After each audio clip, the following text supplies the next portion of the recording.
I'm here with the good folks from Frayle to talk about Heretics and Lullabies. The album dropped by the time you guys are seeing this, the album dropped already October 10th on Napalm Records. First of all, I want to thank you both for taking the time to talk to me about this album and everything that went into making it. So, thank you first and foremost for your time. Well, thank you for having us. We Yeah, we appreciate always it. appreciate it. Thank you. So let's talk about this record and let's start off with the inspiration for it.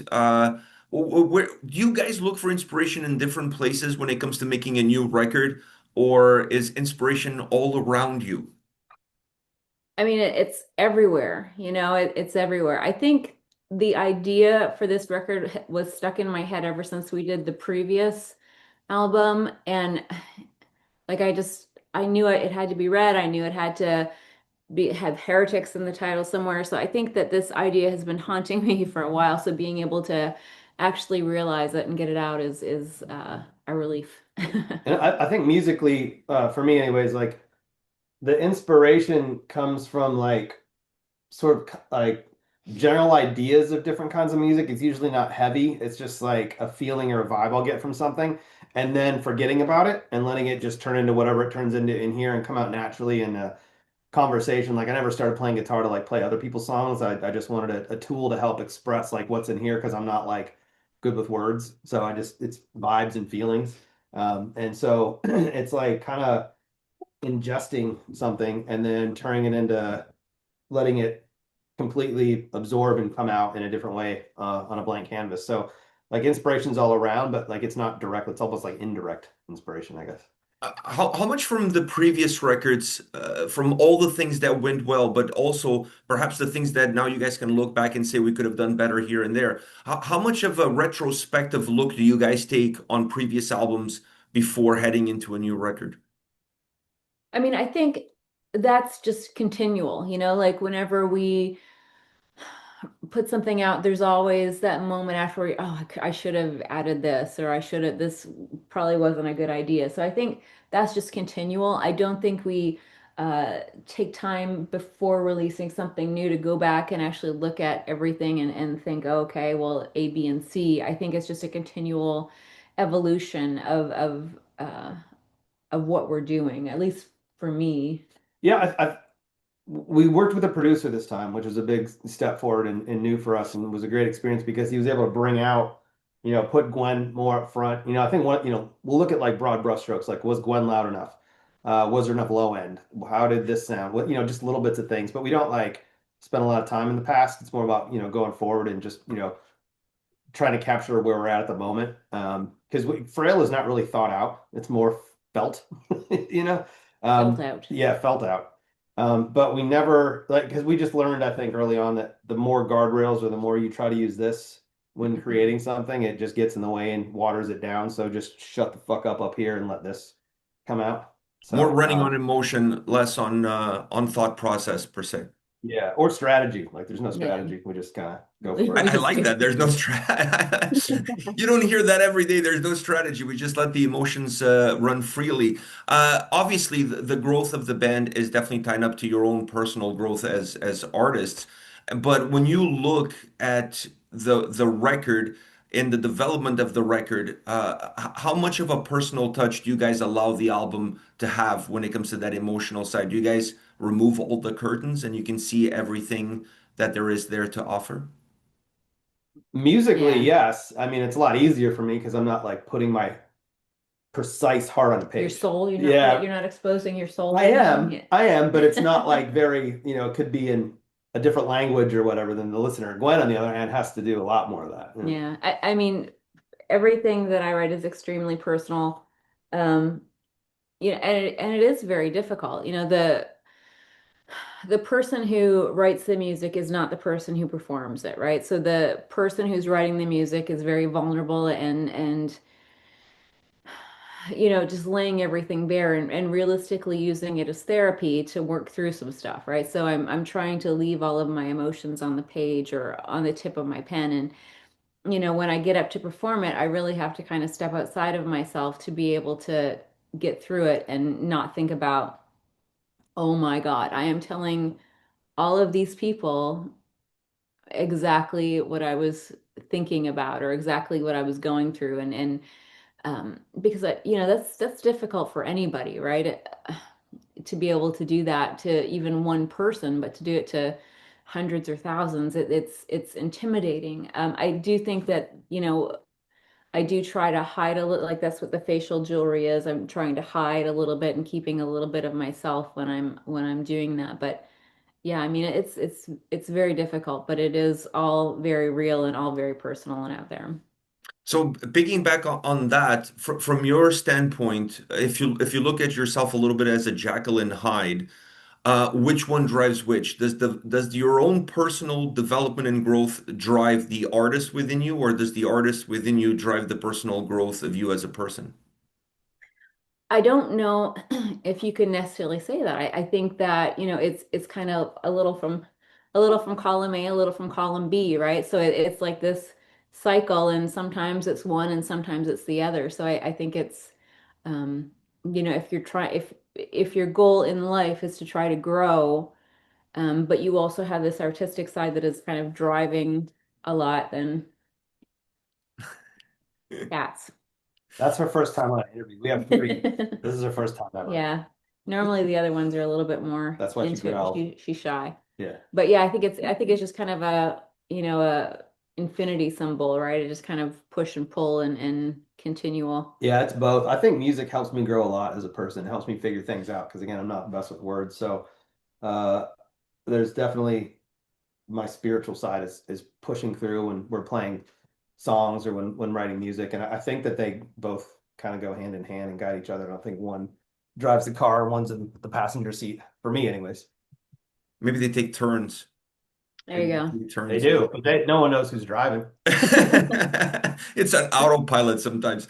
Zero strategy in that car too. Like they're just There's no fucking going strategy. go. Just go. Uh, I just love that. You guys are like on a sailboat and you're just going where the wind takes you.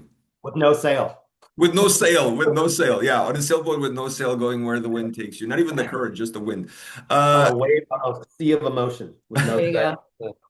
you mentioned having a producer on this record really helping out. Does that change in any way the creative approach or how you approach specific songs or specific parts of the songs, having that extra person in your head, if you will? So I think, we wrote I think a lot of these songs we wrote a long time before it even got to the producer. So I don't think it really affected how we write or how we approached writing because it was a lot of it was already done. But I think, so if you have, this cake that you're making, all the ingredients are the same, and then you present this cake and he just frosts it, right? So I'm Yeah. hungry. Can, can you tell? Yeah. For me, it like freed up a little bit. Like Gwen said, most of the stuff was written already. But when it comes to mixing, like I kind of, I'm okay at it. But Aaron's definitely, and producers out there are just way better than I am. So it's kind of awesome to let someone who's really good at their job do their job and get out of their way. Now for the next one, because we've already got more material written for what's coming next than we ever have for any record. It allows me to kind of like not dwell on microscopic things that are less creative and more, I guess, sonic because I'm like, oh, he'll figure this out. He'll know how to milk this better than I do. So move on and try to get some more actual authentic feelings out. So I think it'll probably have a bigger impact on the next one because I know what I want, but it's like almost uh letting someone else better than you get it out of you. You know what I mean? So I'll just put like a rough idea down and be like, oh, he'll polish this up and put icing on that cake. Well, one thing I took from this album, listening to it on a vocal side, the vocal performance is absolutely haunting from beginning to end. Very mesmerizing. Allows you to feel like you're being pulled into this whirlpool that then has the sound that just really wraps around you. But the vocals almost like a siren, if you will, in terms of the experience that gives me as a listener. When you're performing like that, it feels, like you said before, very personal, very connected. But when it comes to the lyrical side of things, do the lyrics help pull some of that extra emotion out of you? Yeah, I think, again, I think it's kind of I try to use it as therapy. So for me to write this stuff, putting words to what you're feeling, sometimes it helps, right? Like if you can name that emotion, it can sometimes help pull you out of it. So I do think that the lyrics really do help drive the song for me. Hopefully, if someone can listen to and find something, that makes them feel like, okay, I'm not alone. Somebody else went through this, or, they're, and also like when I'm writing lyrics, I always also try to put like a little bit of hope in there as well. So as dark as the lyrics get, I still want to be able to give you hope so that again, if you are listening to this and you're going through something, then you understand that, you know, there is light at the end of the darkness, and you can come around and learn from this and get better or help yourself in some way.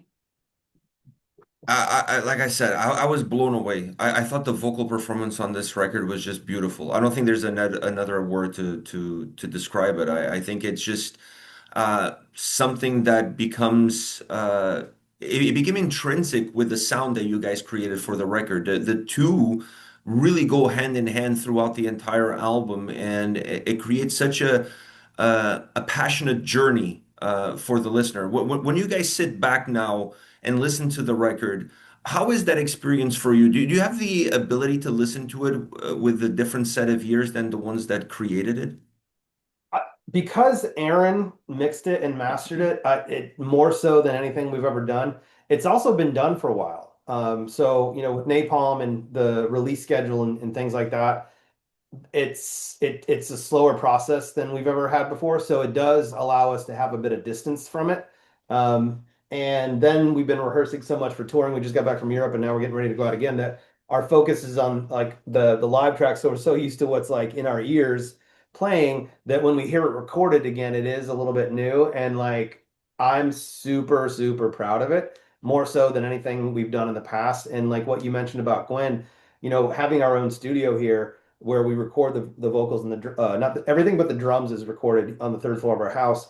And so for her to have the luxury of spending all the time she wants on a song is what helps, I think, deliver that performance. And there are tons of takes and layers on there that bring Gwen out front in a way that's like supported by different octaves or harmonies or things that are happening. And the same thing with guitars, and it's just layers. And I think that the depth that's on there is just sort of where we're at naturally. And I think that's what helps you get into that world. And then visually, we try to even take that further because we both went to fashion school. We're both visual artists. So creating that world is like what's fun for us. And we don't feel like we're doing a good job unless it is this all encompassing thing that hopefully, draws you in with, Gwen out in the front of it. So I mean, I appreciate you saying that because we spent a lot of time trying to achieve that. So thank you. Yeah, you guys nailed it. If that was the goal was achieved. I can tell you that from my perspective as a listener, I you guys had me in the first couple of seconds of the first song, and then it was like an onion. You keep peeling layers, but there's just more layers to be peeled. You just never feel, even when you get to the end of the record, I don't feel like I've got everything that the album had to offer. You feel like you have to go and listen to it again and again. Because I always feel like I missed something. I just have Yeah. that sensation, you know? That's when music is fun for us because I think I've been playing in bands for a long time, and we're to the point now where musically the two of us are much more about vibes than like a riff or a specific melody. So it's you get these different vibes by different layers, and it's almost like painting where like a great painting doesn't really get finished until it's like the contrast of the different layers are happening, and you good paintings, I think you can find something new in there, and I think that's you know sonically what we're trying to do. And one of the my favorite comments from one of our listeners is like listening to you guys on mushrooms is like insane because there's so much shit happening that I can't figure it out. And to me, that's great because that's why great records like, Dark Side of the Moon and things like that. There's so much happening. And I think that's what interests us musically. There's a message and a something you can approach and understand right away, but there's also so much more going on. And if we didn't have that, I think we'd get bored.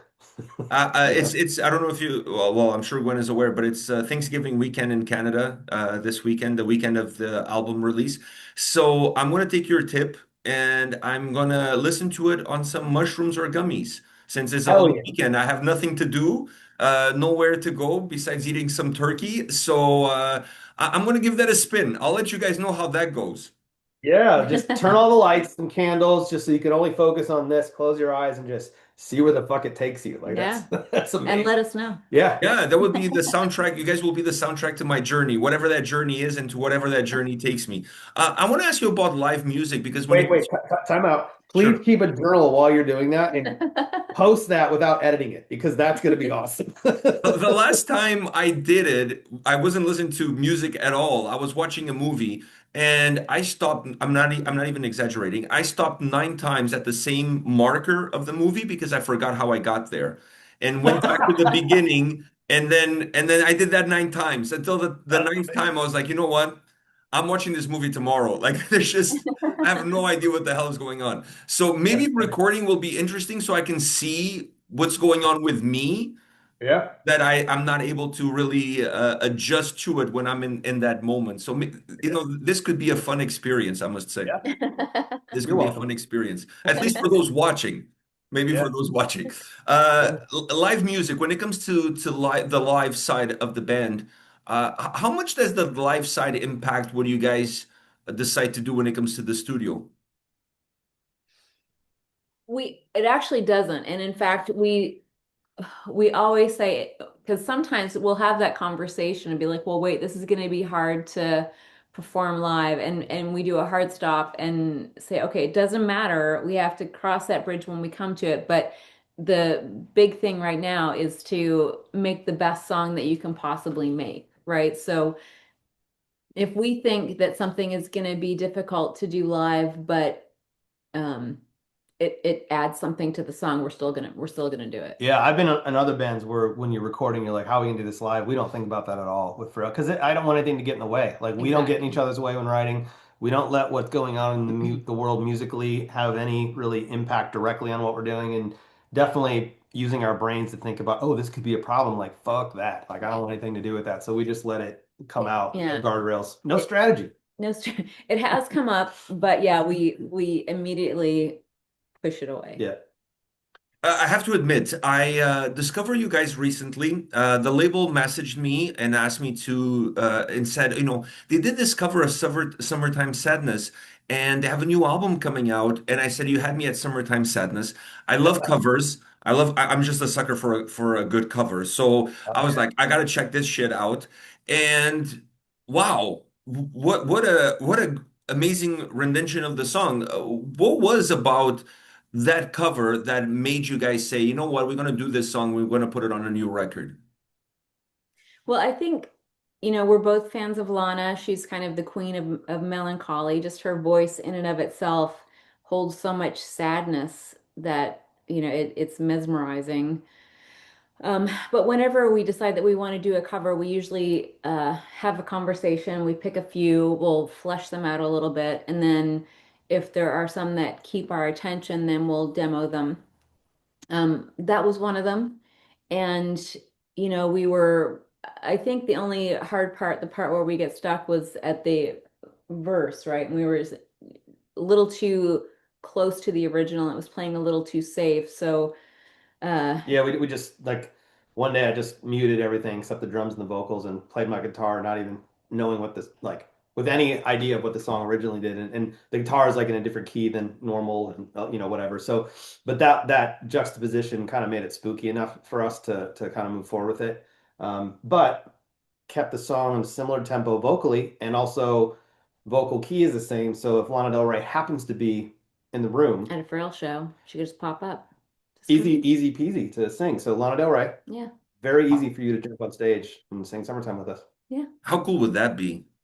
Yeah, we're working on That it. that would that would be super cool. For as good as the original is, and the original is phenomenal.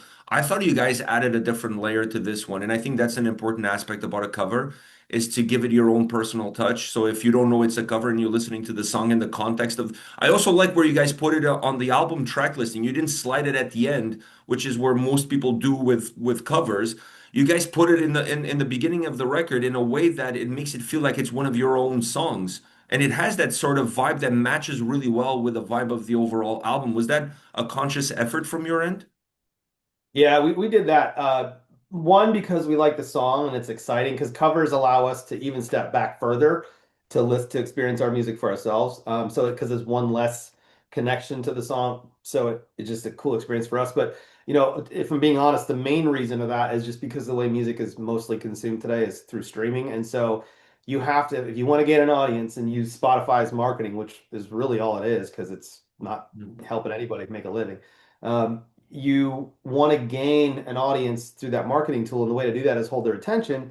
And you hold their attention by putting things that might ring a bell in their head up front so that they maybe will listen to more afterwards. So it's like kind of a necessary evil, I think, if you're trying to be, there is a strategy to that one. Strategic about how you Yeah. list your songs out on for streaming platforms. But again, it's just we're so proud of it that, like, why not put it up Yeah. front? But also too, like when you're decide, so you've got these songs that you've decided that you want to collectively create an album, you also have to decide like what song goes next to each other to kind of create that landscape properly, right? So, what you don't want, if you have two songs that sound kind of similar, you definitely don't want to put those together, just all these things. So I guess we are kind of more thoughtful with the layout of the album as opposed to, Yeah, more you want it to linear. build, crescendo, dip, and then maybe get a little higher towards the end, which is why Heretic is at the end.